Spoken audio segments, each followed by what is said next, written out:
A studio once had crew members dig an actual hole into the ground of a working soundstage, not for a set piece or a prop, but so two of the tallest leading men in Hollywood could step down into it just far enough to convincingly kiss a co-star who barely cleared their shoulders. That single detail sounds like something invented for a comedy sketch. It was standard practice. For decades, the biggest studios in the world quietly rebuilt sets, reshaped costumes, and repositioned cameras around a fact they never wanted audiences to notice: that plenty of their most bankable leading ladies stood barely over 5 feet tall in flat shoes. These are the 13 Hollywood leading ladies whose real height the industry worked hard to keep off the screen. Number 1.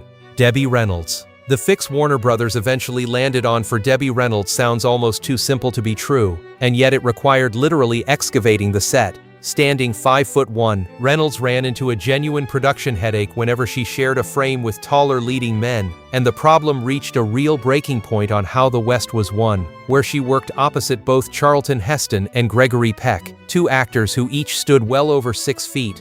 The obvious fix, putting her on a hidden box, was ruled out entirely because the director wanted her legs fully visible in the shot. So instead, crews dug shallow trenches directly into the set floor, and whenever Heston or Peck needed to embrace her, they simply stepped down into the hole, closing the height gap without ever touching a box, a platform, or a lift.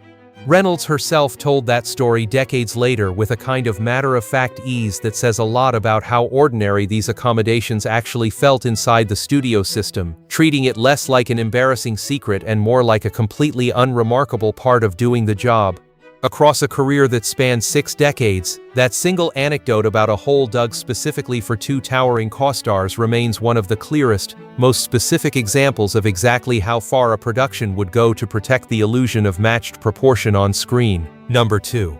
Veronica Lake. Paramount solved Veronica Lake's height problem with a level of bluntness that almost feels accidental. Rather than engineer elaborate tricks for every leading man on the lot, the studio simply built her career around one specific co-star, Alan Ladd, who at 5'5" was reportedly the only male lead under contract short enough to stand beside her without visibly towering. Lake herself measured 4'11½", making her one of the smallest actresses ever given top billing in a major studio production during the 1940s. Beyond the Ladd pairing, the studio also leaned on a broader toolkit, floor-length gowns that hid exactly how short she actually stood next to anyone else in a scene, and platform heels tall enough to matter, tucked completely out of sight beneath those hemlines whenever a taller co-star genuinely couldn't be avoided. Her signature look ended up working entirely in the studio's favor by accident.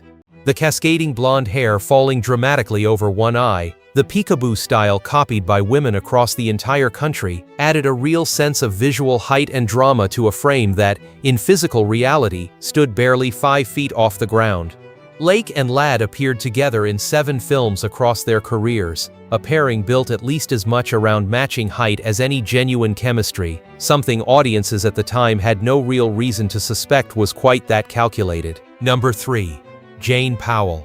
Jane Powell was remarkably candid, decades later, about exactly what MGM asked of her to make its musicals work visually. Standing somewhere between 4'11" and 5'1" depending on the year, she explained plainly that in most of her pictures, she had to stand on a wooden box during close-ups with her leading man. Otherwise, she'd have spent the entire scene visibly straining her neck upward just to look at him. That wasn't the only trick either. Powell described piling her own hair on top of her head for extra height before even putting on 3.5-inch heels, stacking every available inch simply to get closer to eye level with whoever she was sharing the frame with. The difference became almost impossible to fully disguise in 7 Brides for 7 Brothers, where she starred opposite Howard Keel, an actor standing close to 6'3", putting nearly 1.5 feet of raw height difference between them that the production had to manage in nearly every shared shot. Powell's own openness about the wooden box, offered freely in interviews looking back on her career, remains one of the clearest first-hand accounts of just how routine these visual tricks were considered inside the studio system, discussed with the same casual tone someone might use describing a costume fitting. Number 4. Natalie Wood. Movie magazines of the era routinely listed Natalie Wood at 5'3" in heels, but her actual bare height sat closer to 5 feet, and sometimes even that got rounded up. Across a career that put her opposite towering leading men, including James Dean and Robert Wagner, cinematographers leaned on a now familiar bag of tricks to keep the gap from ever registering with audiences, shooting her from low angles that made her presence read larger within the frame, while quietly shooting her taller co-stars from slightly higher angles that subtly shrank them by comparison. Wardrobe did quiet work too, with outfits chosen specifically to visually elongate her frame, along with careful blocking that kept her position slightly closer to camera than her taller co-stars whenever a scene called for them to stand directly side by side. What made the illusion work as seamlessly as it did wasn't really the mechanics at all. It was Wood's own natural magnetism, strong enough that audiences rarely paused to think about how a shot had actually been constructed, simply accepting whatever the camera was selling them. Crews on her later productions reportedly grew so practiced at the technique that framing her beside a taller co-star became almost automatic, requiring barely any direction at all after years of repetition. Wood herself rarely discussed the specifics publicly, treating it as simply one more unremarkable production detail rather than something worth dwelling on in interviews about her career. If you're enjoying this, take a second to subscribe to Old Tapes. We uncover the real stories behind classic Hollywood every single week. Number 5. Anne Blyth. Anne Blyth's height, standing at 5'2", became something genuinely unusual on this list, a trait her directors actively used rather than simply disguised. Cast as the spoiled, manipulative daughter Veda opposite the considerably taller Joan Crawford in Mildred Pierce, Blyth's smaller physical stature became part of exactly what made the character's cruelty land so effectively. A physically small young woman capable of delivering fully adult-level malice toward her own mother made for a contrast the film leaned into rather than smoothed over, and that performance ultimately earned her an Academy Award nomination for Best Supporting Actress. That said, her many musical roles through the late 1940s and 1950s still required the standard studio toolkit to hold her own beside taller leading men, elevated shoes blocking that kept her slightly forward of the camera's natural sightline, and costumes built to lengthen her frame in wide shots. What sets her case apart is that her height wasn't always something to hide at all. Sometimes it became something the material was actively written around, a genuinely rarer arrangement in an industry usually preoccupied with making every leading lady look as tall and commanding as possible regardless of the story. Colleagues who worked with her later in her career said she approached the subject with a kind of practical humor, treating her own stature less as a limitation to manage and more as one additional tool available to a director who knew how to use it. Number 6. Kathryn Grayson. Standing roughly 5'2½", Kathryn Grayson's height became especially noticeable given how often MGM paired her opposite towering leading men across its biggest Technicolor musicals of the 1940s and 1950s, starring alongside Howard Keel, who stood well over 6 feet. In productions including Showboat and Kiss Me Kate, Grayson relied on the same broad set of tricks used across the studio at the time: elevated footwear hidden beneath heavily layered period costumes, blocking that positioned her slightly closer to camera during shared dialogue, and cinematography that consistently favored lower angles to keep her presence feeling commanding despite the real gap between them. She also starred opposite Frank Sinatra and Gene Kelly in Anchors Aweigh, another pairing where camera teams had to carefully account for a noticeable size difference in nearly every scene the performers shared. As a trained operatic soprano who became one of MGM's most reliable musical leads for well over a decade, her vocal talent was always what critics and audiences focused on. But behind every elaborately staged musical number sat an ongoing, genuinely careful production effort to keep her actual height from ever becoming a distraction, with choreographers reportedly planning entire formations around her position relative to taller co-stars well before rehearsals even began. Fellow performers on those productions later recalled her handling the constant adjustments with real professionalism, rarely complaining even when a number required repositioning several times before the height balance finally looked right on camera. Number 7.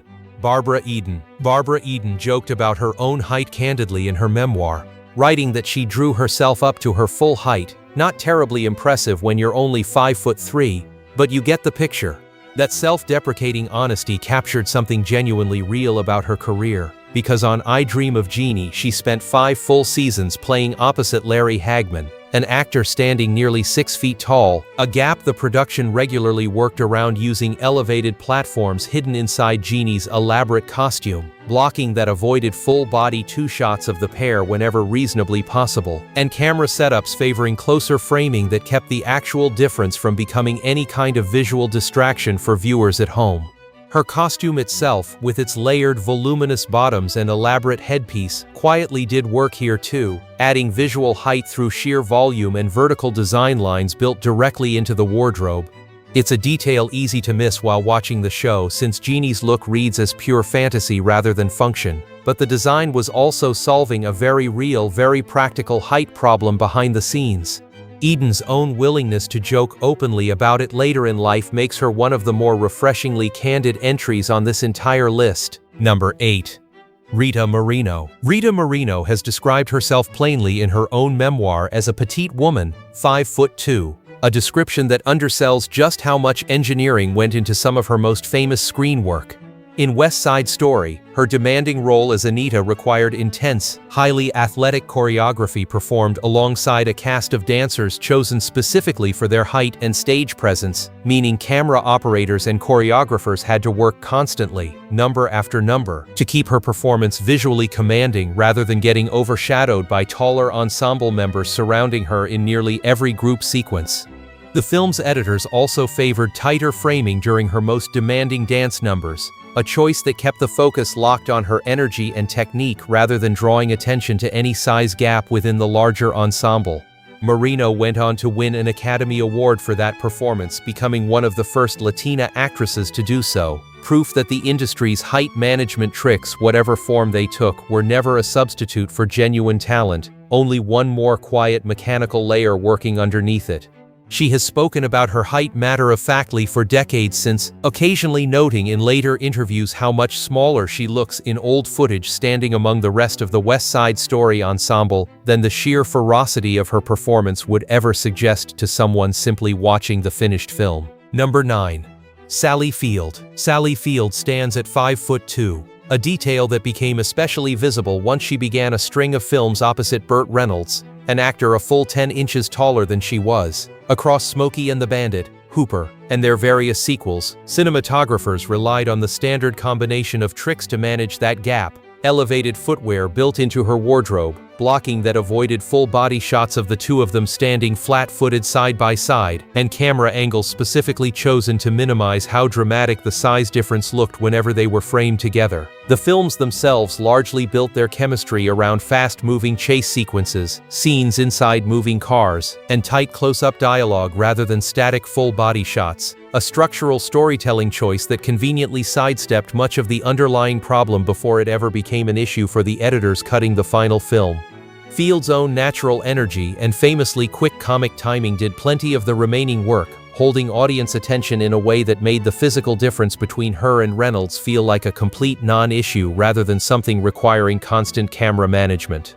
It's a fairly late-era example of how, by the late 1970s, decades-old studio tricks were still very much in use, just with more sophisticated camera technology behind them than the wooden boxes and dugout trenches of the earlier studio era. Reynolds herself, decades earlier, had already normalized the practice for an entire generation of actresses who came after her, treating the constant camera adjustments less as a burden and more as simply the accepted price of working opposite much taller co-stars. Number 10. Connie Stevens. Connie Stevens stood 5'2", a height that became a regular consideration throughout her run on the detective series Hawaiian Eye and across the string of films she made through the late 1950s and 1960s. Like most contract actresses working under studio deals during that era, she worked with directors and cinematographers who relied on elevated footwear and carefully considered blocking whenever she shared a frame with the show's considerably taller male leads, consistently positioned in ways that minimized any obvious size gap during dialogue-heavy scenes and interrogation sequences. Publicity photos from the period also leaned heavily on cropped, close framing, favoring waist-up shots over full-body images that might have made her actual height more obvious to fans flipping through magazines at a newsstand. Stevens built a genuinely versatile career across acting, singing, and eventually producing and directing her own projects, and while her height was never treated as a major public talking point the way it was for some of the more diminutive names on this list, the same quiet adjustments applied to her work just as consistently behind the scenes. Fan magazines of the period tended to describe her using words like petite and vivacious rather than addressing her actual measurements directly, a common pattern across coverage of shorter actresses generally, where charm and energy got emphasized specifically to steer attention away from height. Number 11. Sandra Dee. Sandra Dee stood somewhere between 5'2" and 5'3" depending on the source, a fairly modest height for an actress who spent the late 1950s and early 1960s as one of the biggest young stars in Hollywood. In popular films like Gidget and A Summer Place, Dee was frequently paired with noticeably taller male leads, and productions consistently leaned on familiar techniques to manage the difference: elevated shoes concealed under hemlines, blocking that favored seated or close-framed conversations over full-body two-shots whenever the script allowed it, and camera work that kept her position slightly forward in the frame whenever the gap risked becoming visually obvious. Dee's youthful, wholesome image was central to her entire brand at the time, and the visual engineering behind her scenes worked to reinforce that image rather than undercut it, keeping her looking proportionate and age-appropriate next to co-stars who were sometimes considerably older and taller than she actually appeared on screen. It's a considerably suppler example than some of the more dramatic stories elsewhere on this list. No dugout trenches specifically documented in her case, but the same underlying toolkit of camera and wardrobe tricks was almost certainly present across her filmography just the same, the kind of routine studio practice that rarely made it into press coverage simply because nobody involved thought it was worth mentioning. Publicists working her early films reportedly preferred emphasizing her fresh-faced charm in print rather than addressing her measurements directly, a pattern that shaped how the press wrote about her for most of her early career. Number 12. Piper Laurie. Piper Laurie stood roughly 5'2.5" by her own account, a detail she brought up decades into her career while reflecting on her most famous role. Discussing her performance as the terrifying, religiously fanatical mother in Carrie, Laurie noted with genuine amusement that people tended to picture her as a towering, domineering giant of a woman based purely on the character's overwhelming psychological presence, when in reality she was a relatively small, fairly unassuming person standing barely over 5 feet tall in person. That contrast speaks to something broader about her entire career. Across decades of steady film and television work, camera angles, deliberate lighting, and careful blocking were regularly used to lend her characters a sense of physical authority that her actual stature simply didn't provide on its own, no matter how forceful the performance underneath it. Laurie's genuine talent for commanding a scene through pure performance often meant she needed noticeably less mechanical camera assistance than some of her contemporaries, but the underlying visual tricks were still very much there in the background whenever a role called for real, visible physical dominance on screen. Her own wry acknowledgement of the gap between how audiences perceived her and how she actually looked in person remains one of the more thoughtful moments on this entire list. Number 13. Goldie Hawn. Goldie Hawn measures roughly 5'2" without heels, a detail regularly obscured throughout her career by the taller leading men she was consistently paired with. In Cactus Flower she appeared opposite Walter Matthau, who stood well over 6 feet, and later in Overboard she starred alongside Kurt Russell, a solid 3 inches taller than her even after accounting for the typical screen footwear actresses of the era were given to help close the gap.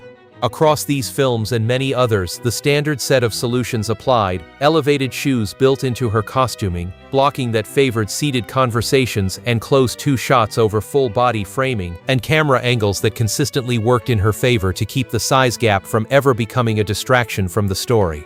Hawn's bubbly, disarming screen presence, honed originally on Laugh-In before she became a genuine box office draw, gave her a kind of outsized charisma that made her feel larger than life regardless of her actual measurements, arguably exactly the effect every trick on this entire list was always trying to manufacture in the first place.